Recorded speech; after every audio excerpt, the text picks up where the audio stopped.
These acts will go on to fly the flag for the nation. But one bizarre bid for UK Glory shocked us to the core. This is song 5. Not Just Anybody, written by Misfits. Here to sing it live, Katie Price. Oh, Christ. Georgian's bid for Eurovision Glory is permanently scarred onto my brain tissue. That performance, it was a non-starter right from the beginning, really.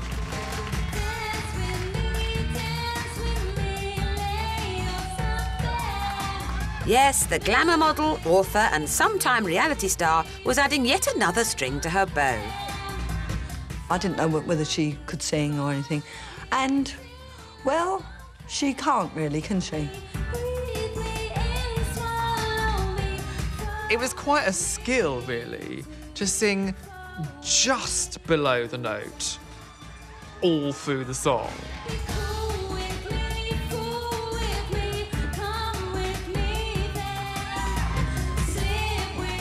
Why did she wear that? She looked like a plucked chicken. And she was pregnant. I mean, it just was everything about it was wrong. She looked like one of the lost members of the Teletubbies because, you know, she did have that sort of silver patch piece of material over the pink. So really, between the bad outfit, the bad song and the bad singing, it was all a bit car crash, really. Unsurprisingly, the looky-likey Teletubby lost out to this. I never thought for 1 second that I would beat her, honestly and truthfully, even though she can't sing. She called me a slag. And you know what? It's because I beat her. That was the only reason why, and she knew that I was better than her. But it wouldn't have done us any favours if she'd have won the Song for Europe and represented the UK. In fact, it would have been an embarrassment. So Javine went on to represent the UK, coming 22nd out of 24. Well, I suppose it could have been worse.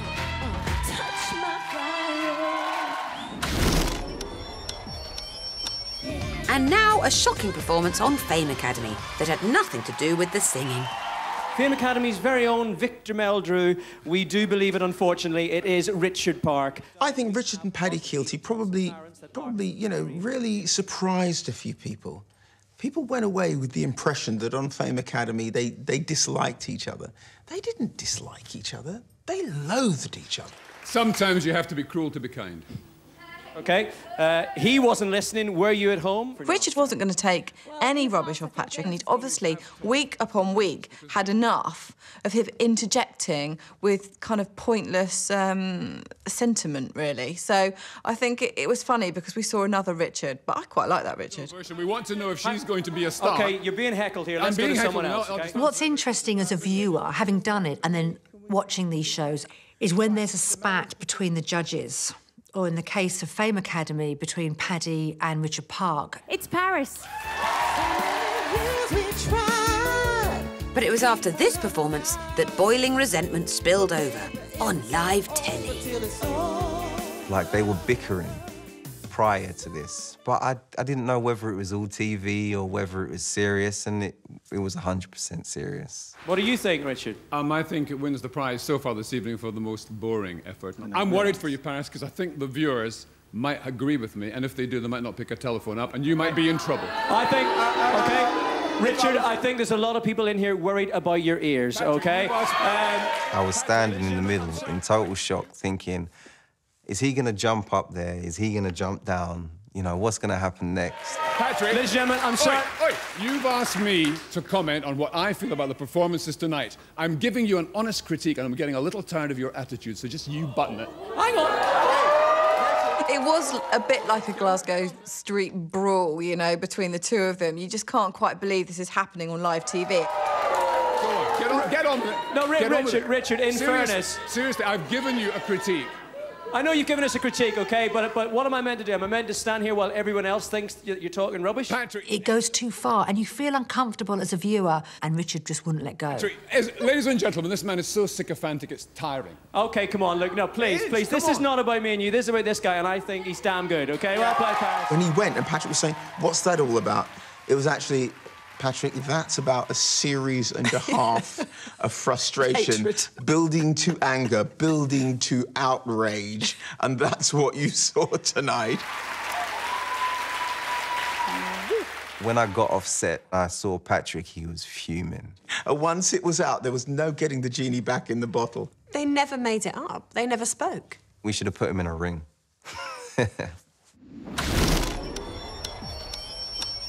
At number 38, a talent show export that's arguably provided more shocks than the original.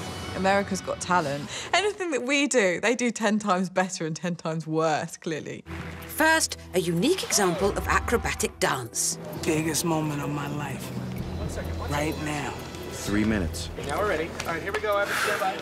It's so tragic. I can just picture him waiting backstage, being like, this is my big moment. Whew, I'm so hip-hop right now. I'm so street. OK, here we go.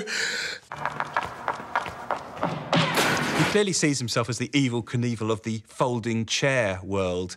The trouble is, he doesn't even clear the first chair.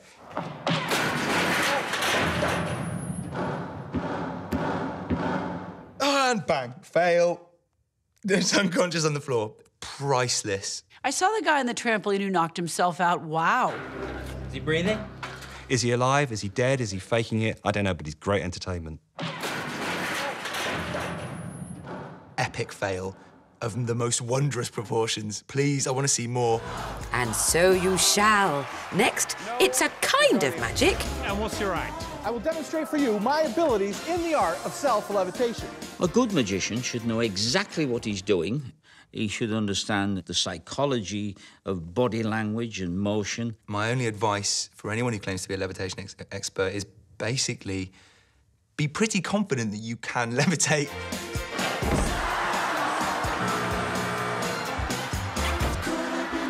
You really have got to know what you're doing. And our final shocking American moment, well, there are no words. Well, you know, watching this woman makes me really proud to be an American. Hello, how are you? Good, how are you? People quite often write Britain's Got Talent is fantastic because we are the most eccentric. Have you seen America's Got Talent? We're not the maddest people in the world, they are. So what's the act, Busty? What do you do? What I'm going to do is crush objects using my breasts. Okay, are you ready? Bang! I find myself clutching my own breasts, you know, ouch. I believe they were filled with cement. I've never smashed anything with my breasts because they're fake. Get out. Mad. Next, a TV journalist who knows how to treat a lady, just not on the dance floor. When I walked into the room and my producer told me, well, you're gonna have something very special, I was really excited. And then I saw John. Yes, it's stomping John Sargent on Strictly Come Dancing. John had a certain talent for dancing out of time. Well, marching out of time rather than dancing. I'm sure everybody will remember that crazy passo doble move when he drags me across the floor. I think it's gonna stuck with me for the rest of my life. That was an iconic moment of Strictly Come Dancing. Hysterical. Took 2 steps, couldn't move. If ever you've made a lady look heavier than she needs to, that was the moment. I tried to train him really hard in my sort of Russian way. All right, so let's just... Do it. No, do not lift your toes. No, do not roll on a heel. So he took a lot of breaks. It gets your blood up, doesn't it? Drop the phone. John, let's cha-cha-cha. I'm going to dance, yeah, OK. But despite the newsman's somewhat cavalier attitude towards the competition, the public loved him and kept voting him back. The 4th couple through is John and Christina. I never thought in a million years we're gonna stay in this competition forever and ever and ever. John delighted us for an astounding 9 weeks.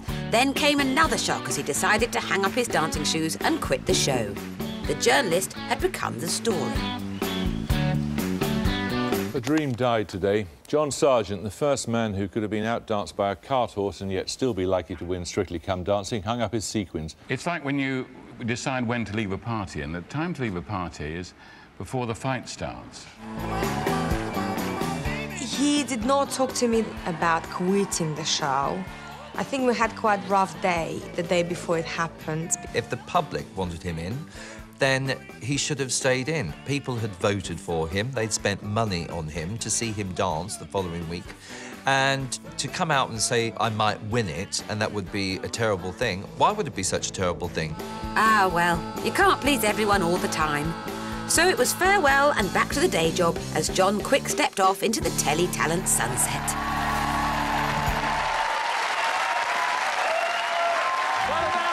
Coming up, a shocking charity double act. They had full-on choreography. And a royal reporter as you've never seen her before. Don't do it, you can't sing.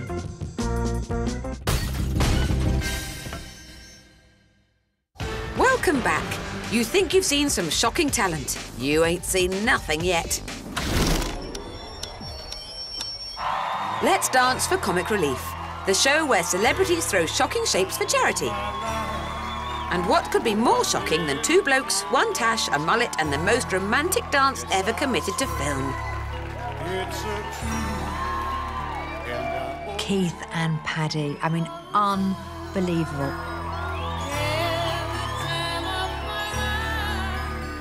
I thought I was actually going to wet my pants.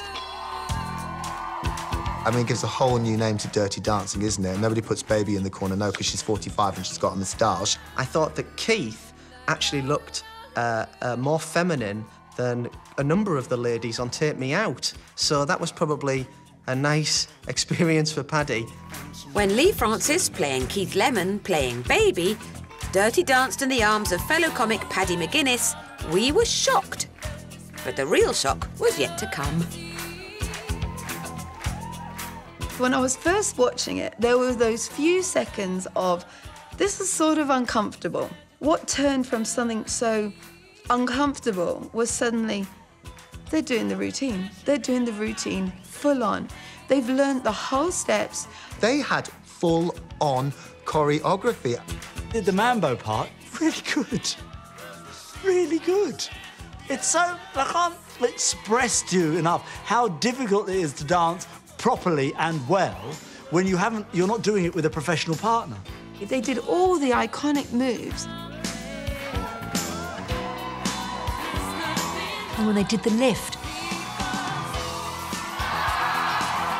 And he got him up there as well. I mean, I think it was a huge cheer.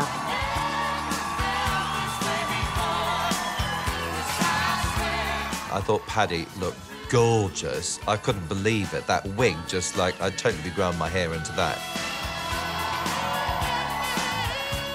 Oh, no, do you know what I mean? Business at the front, party at the back. It just never looks good on anyone, does it? The gazing into each other's eyes was the most upsetting part of the whole thing, I think. It was worryingly brilliant. Let the dirty see the dancing. Simon Cowell, richest man in telly, king of the talent show, appearing in an ad for a moderately priced pizza chain. How the hell did that happen? Young man, there's no need to feel down, I said, young man. Caroline Buckley was another of our great talent show trailblazers. She came on and perfected the catastrophically awful audition. She turned up to do an MTV audition, but no MTV audition in it. No, it's Pop Idol today. All right, I'll sing a song.